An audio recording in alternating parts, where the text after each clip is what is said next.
Ok, donc après le paramétrage, on va revenir toujours sur le logiciel. Et dans cette session de formation, dans ce module, on va vous apprendre à créer des boutons de raccourci. Quand vous regardez ici sur la gestion commerciale, on a des boutons sur la barre d'accès rapide pour faciliter, c'est-à-dire la saisie. Donc, de même pour la comptabilité, on va créer des boutons pour des options que nous allons utiliser couramment dans notre logiciel. Au lieu de rentrer dans les menus, dérouler les listes, donc c'est très fastidieux le travail. Vous voyez ici, dans la gestion commerciale, on a créé un certain nombre de boutons pour les factures de vente, les commandes aux fournisseurs, les achats, les règlements clients, les paiements, les transferts, l'inventaire et la saisie des factures d'achat et de vente, ainsi de suite. Donc, de la même manière pour la gestion commerciale et la comptabilité, on va faire. Et voilà, donc pour créer un bouton de raccourci, c'est très simple. Vous venez ici sur la barre d'accès rapide, vous faites clic droit, modifier la barre d'action.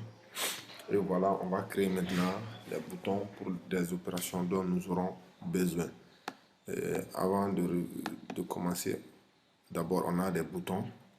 On a, c'est-à-dire sur le ruban, on a un onglet ici, accueil, qui regroupe les boutons pour visualiser les écritures, pour consulter les comptes du plan comptable et voir les opérations qui ont été affectées à ces comptes-là, et pour faire la saisie, puis le mettre, le pointage, le lettrage. Donc, dans le ruban, on va laisser maintenant ce volet-là.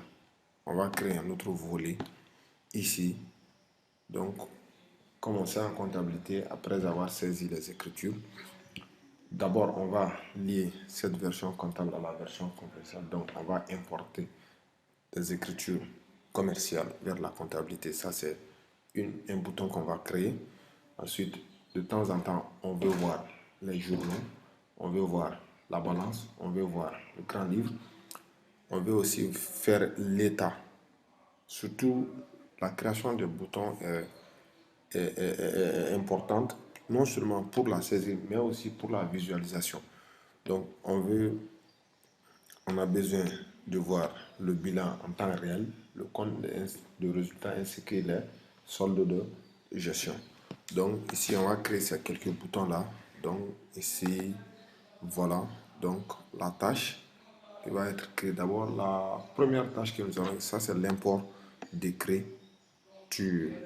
Donc, ici, on va importer les écritures à partir de la gestion commerciale. Donc, import d'écriture. Voilà. Donc, on peut créer ce bouton-là, changer paramétrage, pas de tâche, la tâche, import, export d'écriture. Donc, on peut créer ce bouton-là ici. Au niveau aussi, donc, on va prendre la liaison commerciale. Parce que quand